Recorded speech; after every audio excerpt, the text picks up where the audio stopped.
Hello hello all of you. आज हम लोग एक नया टॉपिक के ऊपर डिस्कस करेंगे। This topic is very important for physical education students. It is biomechanics,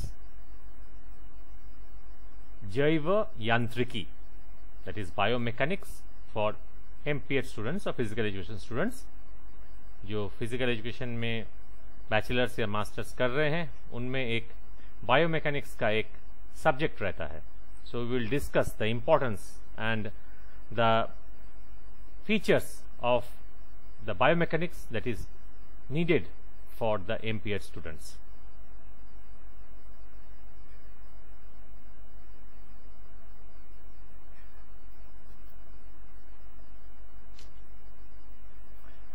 तो बायोमेकेनिक्स में क्या क्या पार्ट रहता है? एक किनेसियोलॉजी रहता है। किनेसियोलॉजी है क्या? What is kinesiology? जैसे डेफिनेशन बोलता है क्या, kinesiology is the scientific study of human और non human body movement, performance and function by application और applying the sciences of cell biology, molecular biology, biochemistry, physiology, exercise physiology, anatomy, biomechanics, nutrition, neurosciences and others. मतलब ये एक वैज्ञानिक तरीके से हम मानव शरीर में अलग अलग जो मूवमेंट होते हैं, गतियां दिखा जाता है, या दूसरे नॉन ह्यूमन बॉडी, मतलब अगर दूसरे कोई जानवर, दूसरे कोई एनिमल में जो मूवमेंट होता है उसको हम लोग पढ़ते हैं, उसको समझते हैं, उसका जो परफॉर्मेंस होता है उसको जांच करते हैं, और उसका जो कार्य होता है उसको भी हम लोग देखते हैं, मूवमेंट का जो कार्य होता है बाय अप्लाइंग द साइंसेस। मतलब और जब ये पढ़ते हैं हम लोग, तो हम लोग क्या क्या चीज के बलबूते पे या किस किस का हेल्प लेके हम लोग इस मूवमेंट को पढ़ते हैं, वो है मेरा सेल बायोलॉजी, कोशिकाओं में जो कोशिकाओं का जो बायोलॉजी है, मॉलिक्यूलर बायोलॉजी, बायोकेमिस्ट्री, फिजियोलॉजी, मतलब हमारा जो आपका मूवमेंट होता है, देन एक्सरसाइज फिजियोलॉजी, जो हम लोग एक्सरसाइज करते हैं उसमें जो फिजियोलॉजिकल चेंजेस होते हैं उसको, एनाटॉमी, एनाटॉमी मतलब शरीर रचना, तो शरीर रचना मतलब कैसे शरीर बना हुआ है, देन बायोमेकेनिक्स, जैव यांत्रिकी, न्यूट्रिशन, पोषण, न्यूरोसाइंसेस, मतलब हमारा जो न्यूरोलॉजी के ऊपर बेस करके जो पढ़ना पड़ता है, those things and others. So kinesiology basically क्या है? It is a term which is got from two part. One is the motion, that is the kinein, and logos is the study. So kinein and the logos दोनों मिला के हमारा होता है kinesiology. So kinesiology is the study of motion, मतलब movement, जो movement देखा जाता है उसका हम लोग जब पढ़ते हैं उसको हम लोग किनेसियोलॉजी बोलते हैं। बायोमेकेनिक्स क्या होता है? बायोमेकेनिक्स और किनेसियोलॉजी एक बहुत इंटर रिलेटेड एक सब्जेक्ट या टॉपिक है। Biomechanics is the field of knowledge that is concerned with the studying of motion of a living organism. तो यहां पर क्या है? यहां पर हम लोग लिविंग ऑर्गेनिज्म जो होता है उसका जो मूवमेंट होता है, वो कहीं पर भी मूवमेंट हो, उसके शरीर में अंगों के बीच में आपस में मूवमेंट होता है, या उसका स्थानांतरण होता है, ट्रांसलोकेशन होता है, ट्रांसलोकेशन मतलब उसका लोकोमोशन होता है। ये सभी चीज को हम लोग जब पढ़ते हैं उसको हम लोग बायोमेकेनिक्स बोलते हैं। और क्या क्या चीज में एनालाइज करते हैं हम लोग, उसका पूरा का पूरा जो मैकेनिकल प्रिंसिपल के माध्यम से उस मूवमेंट को एनालाइज करते हैं, एसेस करते हैं। मतलब हम लोग उसको एनालाइज करते हैं और एसेस करते हैं और डिस्क्राइब भी करते हैं। तो एनालाइज करते हैं, विश्लेषण करते हैं, एसेस करते हैं, मतलब उसको समझते हैं, और डिस्क्रिप्शन करते हैं, डिस्क्राइब करते हैं।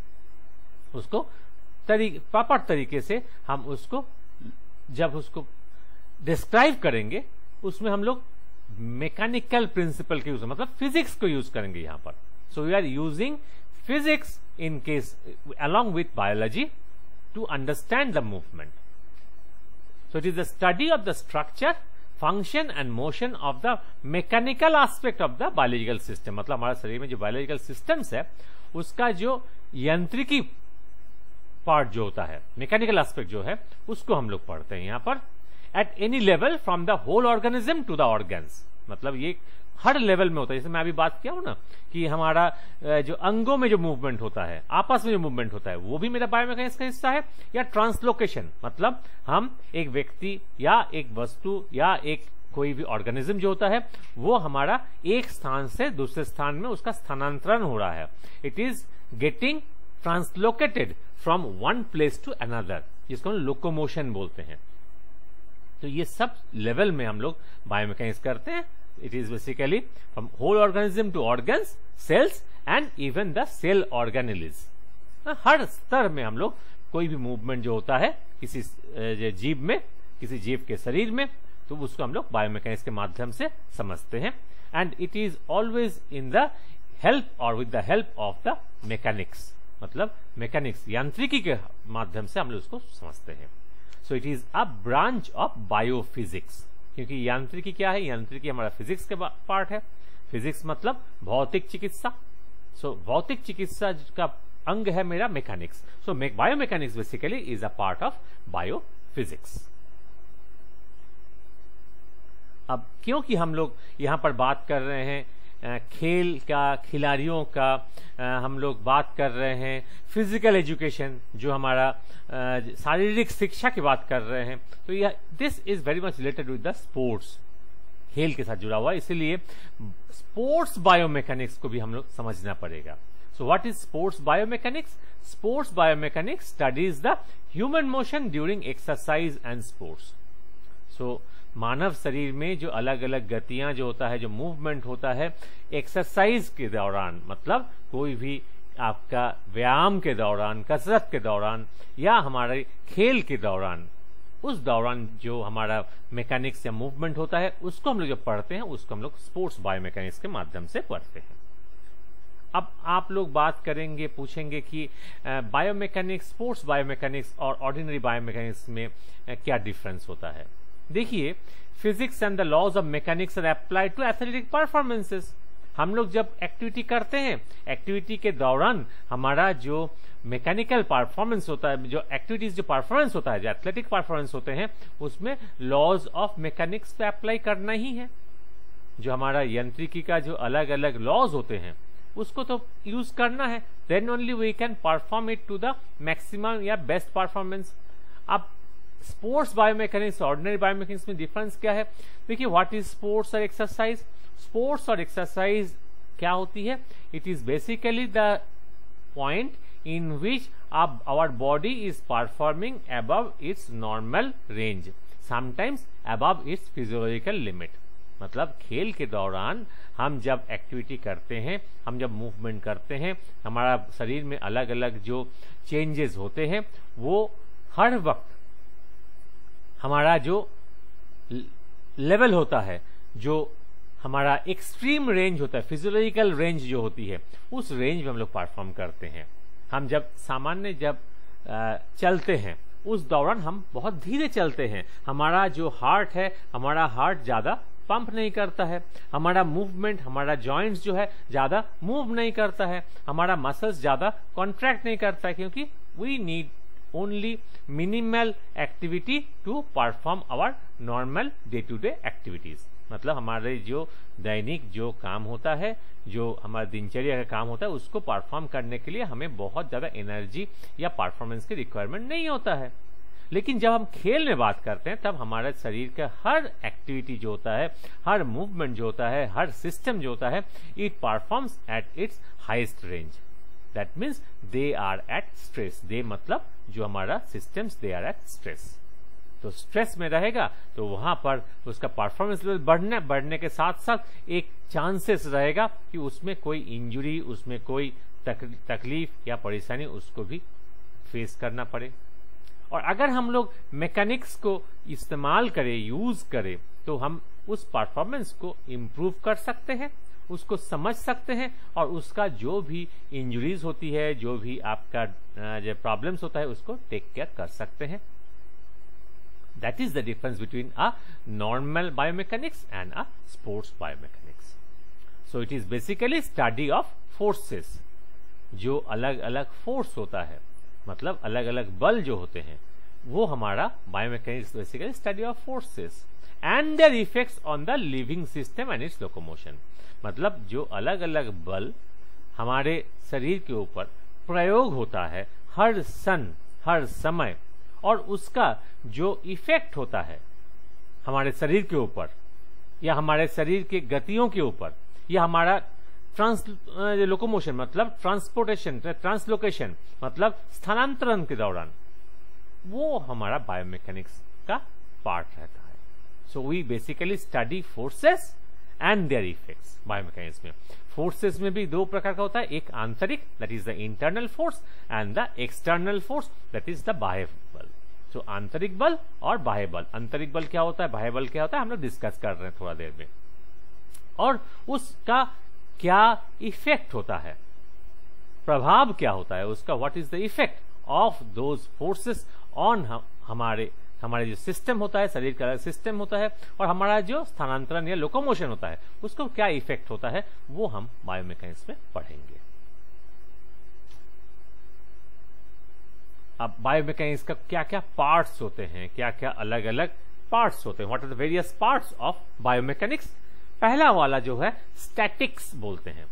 स्टैटिक का मतलब क्या होता है, स्टैटिक मतलब स्थिर, जहां पर मूवमेंट नहीं होता है, where there is no movement, there is no relative movement also, there is no movement, a particle is in a particular position. So it is studying the system that are in equilibrium. जो अलग अलग systems हमारे हैं, वो system जब equilibrium में है, उसको हम लोग जब पढ़ते हैं उसको स्टैटिक्स बोलते हैं। आइदर एट रेस्ट और मूविंग एट कांस्टेंट वेलोसिटी। अगर एक रेस्ट में है, स्थिर है, या कांस्टेंट वेलोसिटी में चल रहा है, उसका जो वेग है, वो वेग में कोई परिवर्तन है नहीं। There is no acceleration and there is no deceleration. कोई एक्सेलरेशन भी नहीं है, कोई डिसेलरेशन भी नहीं, उसका वेग जो है वो आपका फिक्स है। तो it is a constant velocity पे चल रहा है, या उसका जो मेरा एक पोजीशन है वो रेस्ट में है। So either it is at rest और at constant velocity. Velocity constant कब होता है, जब जितने भी हमारा जो बल किसी एक वस्तु या कणा या किसी ऑब्जेक्ट के ऊपर जब एक्ट करता है, if they are equal in each other and they do not produce any change in the state of that particular object, we call it at equal or at equilibrium. So यहां पर equilibrium रहेगा, that is at rest or moving at constant velocity. दूसरा क्या है, dynamics, मतलब जब movement हो रहा है, studying system that are in motion with acceleration or deceleration। मतलब अलग अलग जो सिस्टम्स होता है, वो सिस्टम को हम लोग पढ़ते हैं, वो सिस्टम किस स्थिति में है, वो गति में है, दे आर इन मूवमेंट, और उस मूवमेंट का कारण क्या होता है, एक्सेलरेशन हो सकता है या डिसेलरेशन हो सकता है, मतलब वेग में परिवर्तन है। इसीलिए वो उसको हम लोग जब पढ़ते हैं, उसका मूवमेंट जो है बढ़ भी सक रहा है या कम भी हो रहा होगा। It may be increasing movement और decreasing movement. If it is increasing, it is in acceleration. If it is decreasing, it is in deceleration. So यहां पर वेलोसिटी या वेग जो है कांस्टेंट नहीं है, यहां पर वेग में परिवर्तन देखा जाता है। Then it is basically the dynamics. Third is the kinetics. Kinetics क्या है? It is studying what causes the motion, the forces and the moment at work. मतलब जो मूवमेंट या गतियों की कारण क्या है, जब कोई गति दिखा जा रहा है किसी वस्तु या कणा के ऊपर, वो गति क्यों हो रहा है, वाई इट इज मूविंग, वो जो कारण है, उस कारण को जब हम लोग पढ़ते हैं, उसको हम लोग उस ब्रांच को बोलते हैं kinetics. So kinetics is basically study of the forces and the moments at work. मतलब जिसके कारण गति दिखा जाता है, that is basically the study of the kinetics. तो उसमें हम लोग अलग अलग बल और अलग अलग मोमेंट को पढ़ते हैं. मोमेंट एट वर्क मतलब काम करने के, जब घटना काम हो रहा है, जो कोई भी एक्टिविटी हो रहा है, उसका क्या कारण हो रहा है. चौथा क्या होता है? It is kinematics. काइनेमेटिक्स क्या होता है? It is describing the effect of a forces on a system. मतलब जब बल किसी सिस्टम के ऊपर प्रयोग हो रहा है, उसका क्या इफेक्ट हो रहा है, उसका क्या, मुझे क्या मिल रहा है, व्हाट आर द इफेक्ट, उससे क्या दिख रहा है, उससे जिसमें क्या हो सकता है, जिसमें मेरा मोशन पैटर्न हो सकता है. मतलब जिस गति जो दिखा जा रहा है, वो गति किस प्रकार का हो रहा है, वो हो सकता है. और वो गति कैसा हो सकता है? गति कैन बी लीनियर, एक सरल रेखा बराबर हो सकता है, या एंगुलर या कोणीय हो सकता है. सरल गति में रेखा बराबर हो सकता है, linear motion, and angular movement that is along a angle. These are changes in the velocity over time.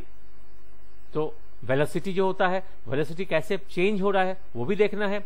Changes in velocity over time as well as position. तो समय के तुलना में और मेरा जो स्थान के तुलना में. So I will compare the change in velocity with respect to time as well as motion or position and displacement, velocity and acceleration. So displacement, velocity और acceleration, ये चीज भी हम लोग काइनेमेटिक्स में पढ़ेंगे. So we will be studying the effect of forces on a system, the motion patterns including the linear and the angular changes in velocity over time as well as position, displacement, velocity and acceleration. ये सभी चीज हम लोग kinematics में पढ़ेंगे. मतलब जो movement हो रहा है, उस मूवमेंट का अलग अलग द कैरेक्टरिस्टिक जो होगा वो हम लोग काइनेमेटिक में पढ़ेंगे, और मूवमेंट के कारण को हम लोग काइनेटिक में पढ़ेंगे. क्यों मूवमेंट हो रहा है? काइनेटिक. और मूवमेंट क्या हो रहा है, कैसे हो रहा है, आपका मूवमेंट का क्या क्या उसका अलग अलग कैरेक्टरिस्टिक है, फीचर्स है, ये सब चीज हम लोग काइनेमेटिक्स में पढ़ेंगे. So these are the various parts of biomechanics: statics, dynamics, kinetics और काइनेमेटिक्स. ये सब चीज हम लोग बाद में एक एक टॉपिक पढ़ेंगे, अलग अलग टॉपिक जो हमारा सिलेबस के हिसाब से हम पढ़ लेंगे. देन अब जब हम लोग किसी खिलाड़ी को या स्पोर्ट्स पर्सन को, जब हम लोग फिजिकल एजुकेशन में हम लोग उसी से रिलेट करेंगे, स्पोर्ट्स पर्सन से रिलेट करेंगे चीज को, तो बायोमैकेनिक्स अप्लाई कैसे करेंगे? How do you apply biomechanics in case of various sports field arena, कैसे अप्लाई करेंगे? So approach can be in two ways. One can be qualitative और दूसरा है क्वांटिटेटिव. सो क्वालिटेटिव मतलब गुणवत्ता, और क्वांटिटेटिव मतलब उसका जो क्वांटिटी होता है. दो तरीके से हम लोग करेंगे, एक क्वालिटेटिव और एक क्वांटिटेटिव. तो क्वालिटेटिव मतलब में क्या क्या देखेंगे? एक देखेंगे observation of form and execution. मतलब जो खिलाड़ी खेल रहे हैं उसका फॉर्म, वो कैसा खेल रहा है, how is he able to play. और मतलब देखिए क्या होता है, पता चलता है कि एक खिलाड़ी अच्छा खेल रहा है, लेकिन बहुत देखा जाता है वो एग्जीक्यूट नहीं कर पा रहा है. मतलब एग्जांपल आपको दूंगा, एक फुटबॉलर सपोज मान लीजिए, वो सेंटर से खेल रहा था, सेंटर से वो बॉल को बहुत अच्छा लेते हुए ओपोनेंट को वो क्रॉस करते हुए, ड्रिपल करते हुए वो बॉल को लेके चला गया, लेकिन गोल के पास आने के बाद जब उसको किक करना है वो किक नहीं कर पाए, वो गोलकीपर को भी वो कर लिए. He even makes a better himself of the goalkeeper also, लेकिन फिर भी क्या हुआ, वो गोल नहीं कर पाया क्योंकि वो एग्जीक्यूट नहीं कर पाया. लास्ट में जब किक करना पड़ा वो किक नहीं कर पाया ठीक से, और उसका बॉल जो है गोल में ना जाके साइड से निकल गया. So this is a qualitative assessment.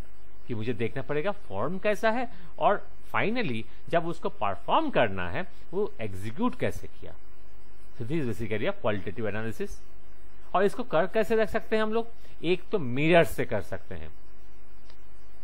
जब अगर कोई ऐसा कोई एरिया है जहां पर कोई एक्शन को हम लोग ये करेंगे, बॉलिंग एक्शन को अगर कर रहे हैं, तो एक खिलाड़ी को मिरर के सामने बोलते हैं बॉल करने के लिए, तो ही कैन सी कि जब बॉल कर रहा है वो, जब हो सकता है वो जब बॉल एकदम रिलीज करने के टाइम हो रहा है, वो अपना बॉडी उसका टेढ़ा हो रहा है, इसीलिए उसका बॉल या हाथ उसका साइड में जा रहा है, इसलिए उसका बॉल जो है वाइड में जा रहा है, या उसका बॉल जो है थ्रो कर रहा है, रिलीज कर रहा है, वो सही पॉइंट में रिलीज नहीं कर पा रहा है, वो पहले रिलीज कर रहा होगा या बाद में रिलीज कर, पहले रिलीज करेगा फुल टॉस हो जाएगा, बाद में रिलीज करेगा शॉर्ट पिच हो गया।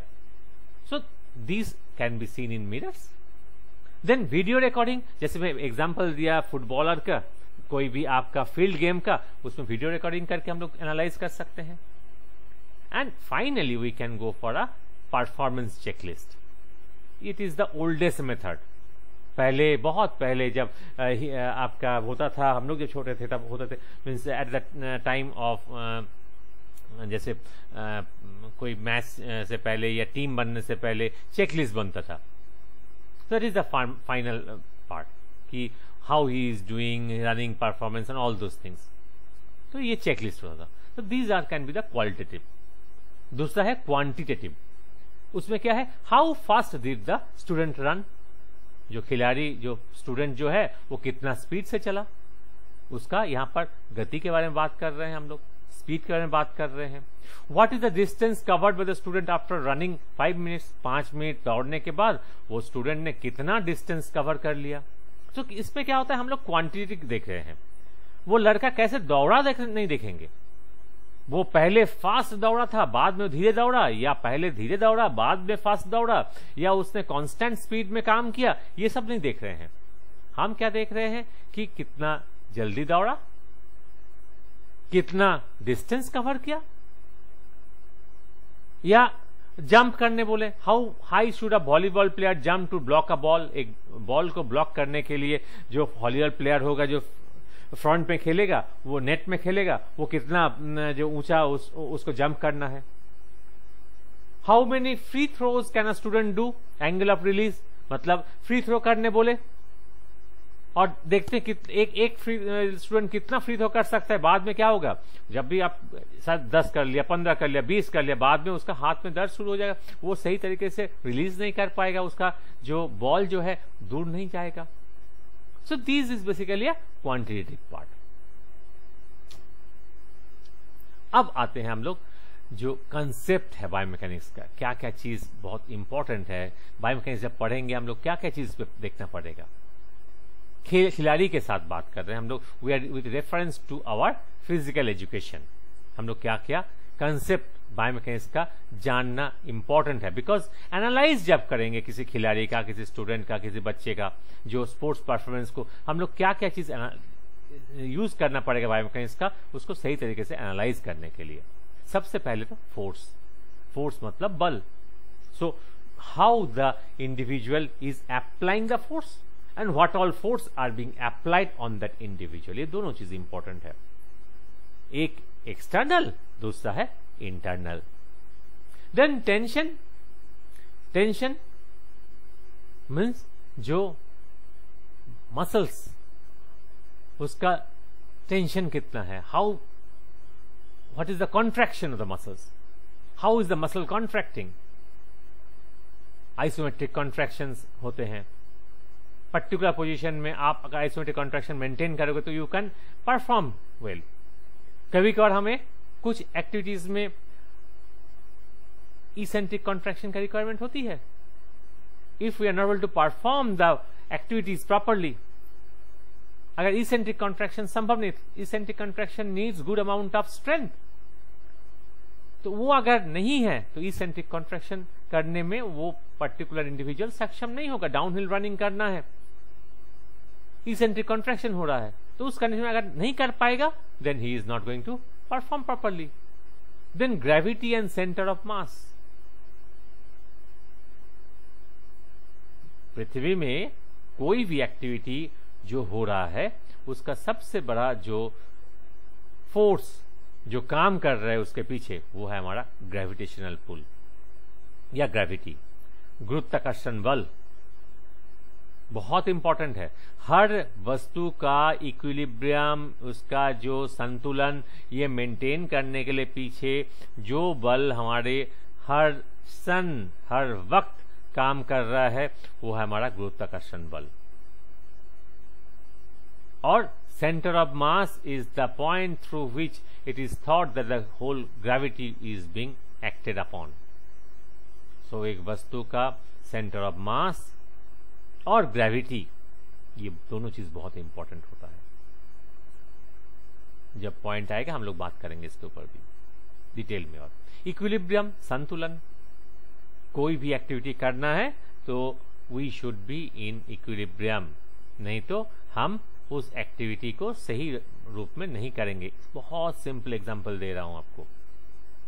आप लोग कोई खड़े हैं, उस वक्त आपको एक व्यक्ति आके धक्का दिया, गिर सकते हो, ऐसी बात नहीं गिरोगे, लेकिन गिरने का संभावना जो है वो बहुत कम रहेगा अगर ठीक वैसा ही आप दौड़ रहे हो और वही व्यक्ति आके आपको धक्का दिया। आप दौड़ रहे हो और वो व्यक्ति आकर धक्का दिया तो आप गिर जाओगे, because during running you are not in equilibrium, but when you are standing you are in equilibrium. तो आप जब इक्विलिब्रियम में हो तो आपका गिरने का संभावना कम। गिरने का संभावना कम मतलब क्या है? आपका जो स्टैटिक पोजीशन है या जो स्टेबिलिटी है वो स्टेबिलिटी ज्यादा होता है। और कोई भी कार्य को करने के लिए खेल में आपका स्टेबिलिटी बहुत इंपॉर्टेंट है। आप दौड़ते दौड़ते बॉल को किक करोगे और बॉल को रोक के किक करोगे, दोनों में आप देखेंगे डिफरेंस आएगा। आप दौड़ते दौड़ते बॉल को उठाओगे और फेंकोगे, आप आउटफील्ड में हो, आउटफील्ड में होने के बाद आप बॉल को पकड़े और फेंके, उसमें आपका जो फोर्स से फेंकोगे और अगर आप रुक के फिर फेंके, आपका दोनों में अंतर आएगा। Then next is force absorption. कितना फोर्स एब्जॉर्व कर लेते हैं, क्योंकि हम जब एक्टिविटी करेंगे अगर फोर्स एब्जॉर्व होता है it will give more amount of stability to that particular movement. आप बॉल को आया, बॉल को लेके और फेंके, तो उसमें क्या होता है, आपने उतना एब्जॉर्ब नहीं किए।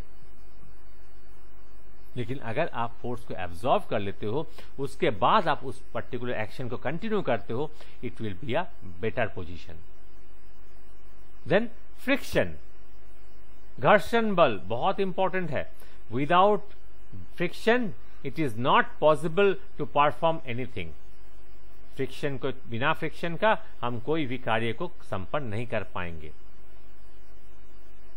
न्यूटन्स लॉ बहुत इंपॉर्टेंट है, वो भी हम लोग देखेंगे बाद में कि what is Newton's law. Newton's law 3 law है न्यूटन्स का, मूवमेंट के ऊपर ही बेस करके न्यूटन्स लॉ है। We will discuss when it is there, अभी हम लोग उसको अलग से डिस्कस नहीं करेंगे। So these are the various concepts of biomechanics which is important in case of physical education. अब देखते हैं बेनिफिट्स, सामान्य सुविधाएं, फायदा क्या है, बेनिफिट्स क्या है।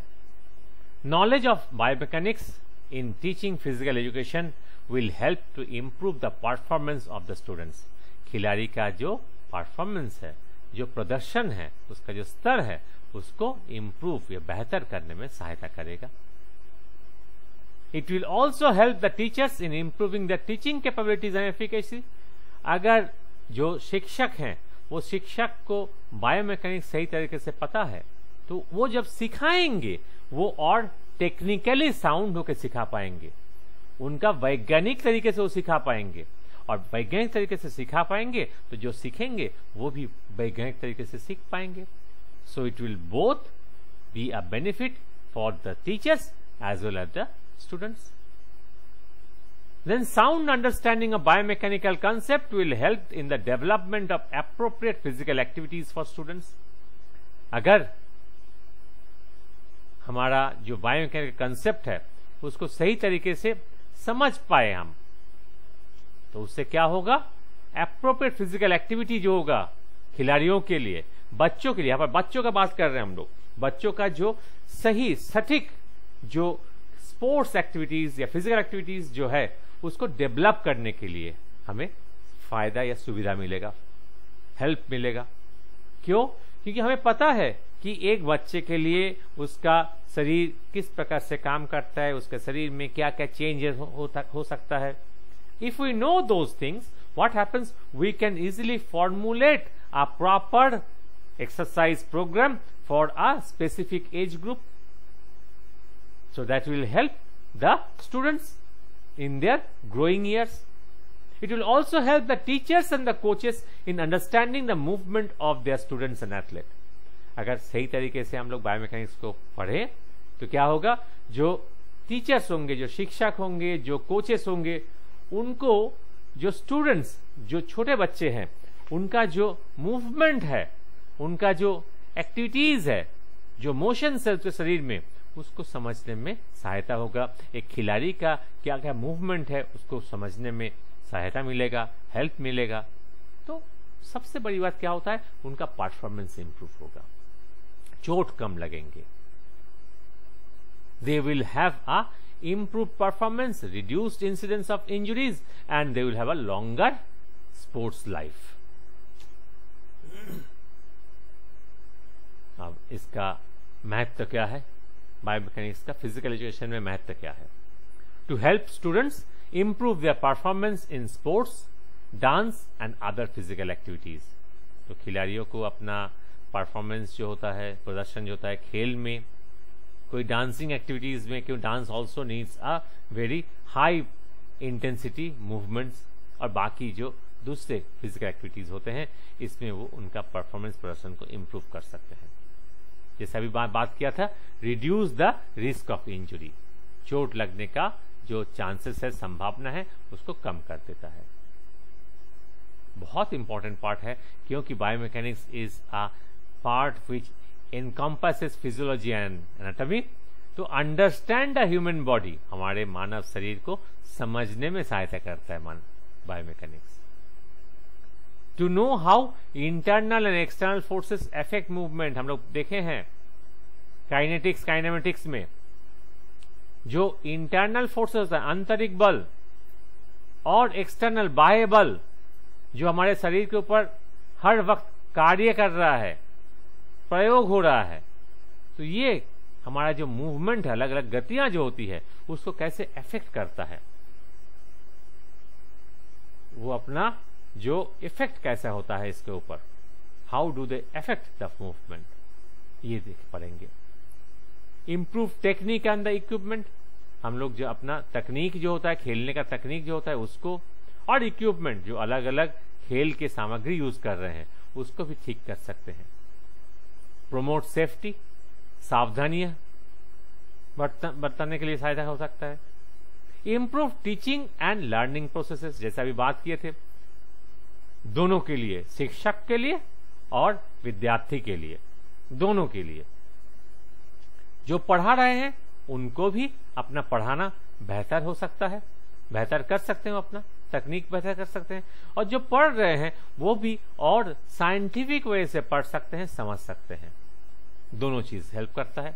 To cater students with special needs, मतलब एडेप्टेड फिजिकल एजुकेशन, ये एक ब्रांच ऑफ फिजिकल एजुकेशन है। इसका भी एक लेक्चर अलग से हम लोग लेंगे, जिसमें हम लोग जो स्टूडेंट्स जो होते हैं, जो दिव्यांग होते हैं, दिव्यांग बच्चे जो होते हैं, हु हैव स्पेशल एबिलिटीज, आप आज के दिन में हम लोग उनको विकलांग नहीं बोलते हैं, दिव्यांग बोलते हैं, because they have special abilities which we normal individual do not have. तो ऐसे स्टूडेंट्स, ऐसे बच्चों को भी हम कैटर कर सकते हैं, इनको सहायता कर सकते हैं ये बायोमैकेनिक्स के माध्यम से। अब task of P teachers and coaches जो होता है, जो फिजिकल एजुकेशन टीचर्स होते हैं, जो कोचेस होते हैं, उनका मुख्य काम क्या रहेगा ये बायोमैकेनिक्स के साथ। How do biomechanics help these people? These people can use biomechanics to improve themselves, improve their activities, improve their skills. कैसे है? Observe the movement pattern of students or athlete during an execution of a skill. मतलब किसी skill को execute करने के दौरान जो movement pattern होता है, जो हमारा जो गतियां दिखा जाता है, वो खिलाड़ियों में या स्टूडेंट्स में, विद्यार्थियों में, तो उसको सही रूप से हम लोग ऑब्जर्व कर सकते हैं अगर बायोमैकेनिक्स का नॉलेज रहे तो। जो गलतियां हो रहा है उस गलतियों को सुधार सकते हैं, correct the errors and give feedback. So गलतियां कर रहे हैं स्टूडेंट्स या एथलीट, उसको सुधारे एंड गिव देम फीडबैक कि ये गलती हो रहा है आपका, ये सही तकनीक है, ये सही तरीका है इस पर्टिकुलर स्किल को करने के लिए। So you have to give them feedback also. और it should be technically, it should be scientific, और साइंटिफिक तभी होगा जब हम लोग बायोमैकेनिक्स का यूज करेंगे। हेल्प द स्टूडेंट्स और athlete identify how a technique becomes effective. मैं छोटा सा एग्जांपल आऊंगा, मैं उसके बाद हम लोग बाद में जाएंगे। ये जो फीडबैक की बात करते हैं ना, जैसे मैं अभी बात अगर करते हैं कि जैसे एक फुटबॉल बॉलर हो रहा है, बॉलर वो बॉल कर रहा है, देख रहे हैं कि वो बॉल जो है वो फुल टॉस बॉल दे रहे हैं, या वो शॉर्ट पिच बॉल दे रहा है, तो उस खिलाड़ी को समझाना पड़ेगा कि आपको कौन सा एंगल में बॉल को रिलीज करोगे so that it do not become a full toss और it do not become a short pitch. It should come just before the bat. तो उसमें आपका कौन सा एंगल, वो जब आप उसको एंगल से समझाओगे, पैराबोला से समझाओगे, पैराबोला से जब समझाओगे कि किस प्रकार से ये जो वस्तु है एक पैराबोला बन जाता है, और ट्रेजेक्टरी जो होती है मतलब उसका जो लाइन ऑफ मूवमेंट पैराबोला का, वो कैसे होता है, जब उसको साइंटिफिक समझाओगे तभी आप उसको, वो व्यक्ति को समझ में आएगा सही रूप से। Otherwise he will okay fine, but he will not use his scientific skills, scientific knowledge. लेकिन आप उसको पैराबोला समझाओगे, आप उसको समझाओगे कि ये आपका जो ट्रेजेक्टरी है, इस एंगल में अगर बॉल को छोड़ते हो तो आपका बॉल का डिस्टेंस ये कवर करेगा। तो this is basically a scientific man. Help the students और athletes identify how a technique becomes effective. So खिलाड़ी का या बच्चों के स्टूडेंट्स जो होते हैं उनको समझाना पड़ेगा कि जब टेक्निक यूज करते हैं वो कैसे इफेक्टिव होता है, कार्यशील होती है। तो ये सब चीज करने के लिए आपको बायोमैकेनिक्स की इंपॉर्टेंस बहुत ज्यादा है। To realize and understand the underlying principle of efficient structure of the competitive sports performance, जो देखिए हमारा आज जो भी स्पोर्ट्स की बात करते हैं, इट इज ऑल कंपटीशन। अभी एमेचर की बात नहीं है, अच्छा लगता है खेलते हैं, चलो खेल लेते हैं, ऐसी सिस्टम चला गया है। Now everything is competitive. जो भी खेल होता है सब में कंपटीशन होता है। जितने भी खिलाड़ी होते हैं कोई एमेचर नहीं होता है, they are all professionals. So आप जब प्रोफेशनल में आते हैं, so you are playing to win. आप खेल में भाग लेते हो, आप खेल में भाग लेते हो जीतने के लिए। सो जीतने के लिए आप भाग लेते हो तो आपको परफॉर्म ऐसा करना पड़ेगा कि आप बाकियों से बेहतर हो, और उस चीज को अचीव करने के लिए, हासिल करने के लिए, पाने के लिए आपको जो एक इंपॉर्टेंट कंसेप्ट जो है that is basically biomechanics. So biomechanics को तभी यूज कर सकते हैं ताकि आप मैक्सिमम स्पोर्ट्स परफॉर्मेंस दे सके। Improve the motor qualities. आपका जो मोटर क्वालिटीज मतलब मूवमेंट क्वालिटीज जो होती है, जो मूवमेंट होता है उसका जो अलग अलग क्वालिटीज होती है, उसको इंप्रूव करने के लिए हमें बायोमैकेनिक्स का सहायता लेना पड़ेगा। Athlete can conduct self evaluation, ये बहुत इंपॉर्टेंट है। एक खिलाड़ी अपने आप का इवैल्यूएशन कर सकता है स्वयं से। वीडियो रिकॉर्डिंग करके उसको दे दो, अब वो क्या है, इवैल्यूएट करेगा अपने आप को, उसका बायोमैकेनिकल वे से वो इवैल्यूएट करेगा। हाँ ठीक है, मैं इसको ना ये ऐसे दौड़ रहा था, इसीलिए मेरा पैर में ये मैं इतना स्पीड से नहीं दौड़ पाया, मैं इसी एंगल में टार्गेट किया तो मैं इसीलिए मैं दौड़ नहीं पाया, या मैं ऐसे फेंका बॉल को इसलिए बॉल दूर नहीं गया, या ऐसे फेंका बॉल ज्यादा दूर चला गया, या मैं ऐसे किक किया कि चलते चलते किक किया, मुझे वहां पर 1 सेकंड के रोकना चाहिए था, उसका किक करना चाहिए था, then only I would have hit the ball in a proper way. तो these are the self evaluation जो एक खिलाड़ी बायोमैकेनिकल कंसेप्ट, ये बायोमैकेनिकल जो प्रिंसिपल्स उसको इस्तेमाल करके वो अपना इवैल्यूएशन कर सकता है। Formulation and understanding new rules and regulation of the sports, games and facilities etcetera बहुत इंपॉर्टेंट है आज के डेट में, कि हर वक्त खिलाड़ियों के लिए, खेल के लिए, अलग अलग फैसिलिटीज के लिए बहुत से नियम, बहुत से रेगुलेशंस तैयार हो रहा है। और ये इसका बेसिस क्या जानते हैं, ये सब बेसिस होता है मेरा बायोमैकेनिक्स, साइंस, स्पोर्ट्स साइंस, ये सब इसका बेसिक्स होता है। Because these are the new criteria for formulation of all those new rules and regulation. Development and acceptance of new technique and skills. आपको कोई एक चीज कोई बोल दिए ऐसा मत बॉल फेंको, ऐसा फेंको, आप उसका बात मान लोगे या नहीं मान लोगे वो सेकेंडरी पार्ट है। लेकिन जनरली क्या होता है, पहले आज से हो सकता है 50 साल 40 साल पहले, 30 साल पहले ये साइंस उतना डेवलप नहीं था, एटलीस्ट हमारे इंडिया में।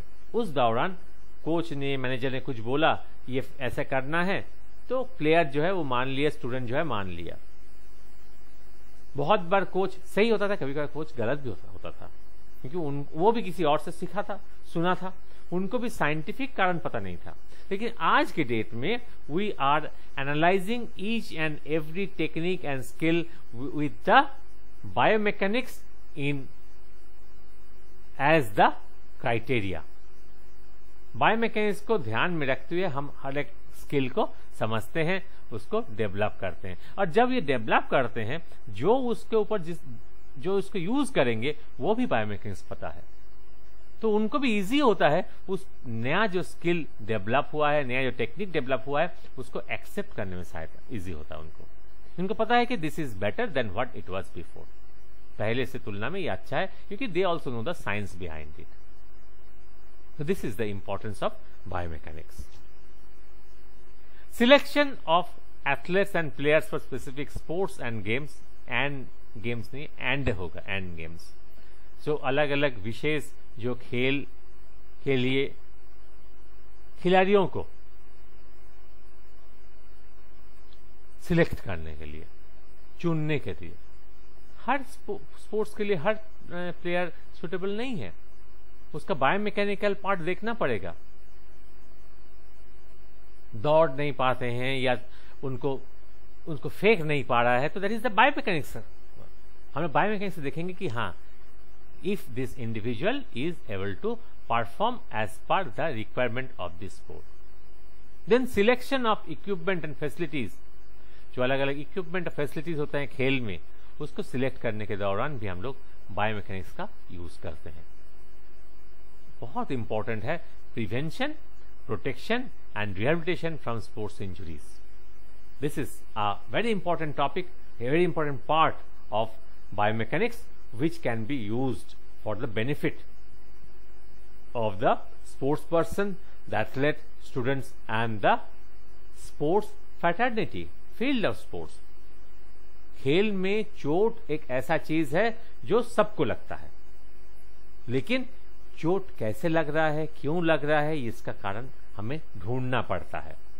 अगर सही तरीके से बायोमैकेनिक्स यूज करेंगे तो हम सामान्य रूप से चोट को काफी हद तक रोक पाएंगे। We can prevent the injuries, we can protect the area. हम उस जगह, शरीर का वो हिस्सा जहां पर चोट लगने का संभावना है, उसको बचा सकते हैं, उसको प्रोटेक्ट कर सकते हैं, रक्षा कर सकते हैं उसको चोट लगने से। और अगर चोट लग जाता है तो हम बायोमैकेनिक्स का प्रिंसिपल यूज करके जो पुनर्वास के दौरान उसको बेटर तरीके से पुनर्वास करा सकते हैं। So prevention, protection and rehabilitation from the sports injuries. Then identify the mechanical advantage and disadvantage of human locomotion. मानव शरीर में जो लोकोमोशन, जो स्थानांतरण होता है, उसका मैकेनिकल एडवांटेज क्या है, डिसएडवांटेज क्या है, ये पार्ट भी हम बायोमैकेनिक्स का प्रिंसिपल यूज करके ही समझ पाएंगे। Then diagnostic teaching and diagnostic coaching, मतलब जो टीचिंग करते हैं, पढ़ाते हैं या कोचिंग करते हैं, ये दोनों चीज में जब डायग्नोस्टिक पार्ट करते हैं, मतलब हम लोग कोई चीज को, कोई एक्टिविटी को, कोई मूवमेंट को अगर हम लोग उसको प्रॉपर वे से डायग्नोस करना चाहते हैं, उस कंडीशन में भी हमारा बायोमैकेनिक्स एक इंपॉर्टेंट रोल प्ले करता है। क्यों? क्योंकि तभी हम बायोमैकेनिक्स यूज करेंगे, तभी उसको एसेस कर पाएंगे, और एसेस कर पाएंगे तभी हम उसको आगे बढ़ पाएंगे, उसमें उसको समझ पाएंगे, समझा पाएंगे। Then correction of postural deformity, ये बहुत इंपॉर्टेंट है। पोस्चर भी हमारा एक टॉपिक रहता है। तो पोस्चरल डिफॉर्मिटीज होते हैं, बहुत लोगों का आप देखेंगे, स्वे बैक होता है, मतलब सामने की तरफ झुका हुआ रहता है, किसी का घुटना थोड़ा सा मीन्स मुड़ा हुआ रहता है, कि कोई छाती ऊपर कर चलता है, कोई झुक के चलता है, कोई एक तरफ थोड़ा सा लटकता रहते हैं। तो these are the various postural deformities that में डेवलप। तो इसको करेक्ट करने का भी जो तरीका है, दैट इज बायोमैकेनिक्स। जब इसका टॉपिक आएगा हम लोग अलग से डिस्कस करेंगे। So this is what we have at the final stage of the importance of biomechanics in case of physical education. ये एक बहुत important topic है। If you feel like this is something which benefits you, you can always recommend your friends to go through this topic. Share कर सकते हो, like कर सकते हो, और मेरे चैनल को भी लाइक भी कर सकते हो। ओके, सब्सक्राइब करना। थैंक यू वेरी मच, और मिलते हैं एक नया टॉपिक के साथ। Thank you.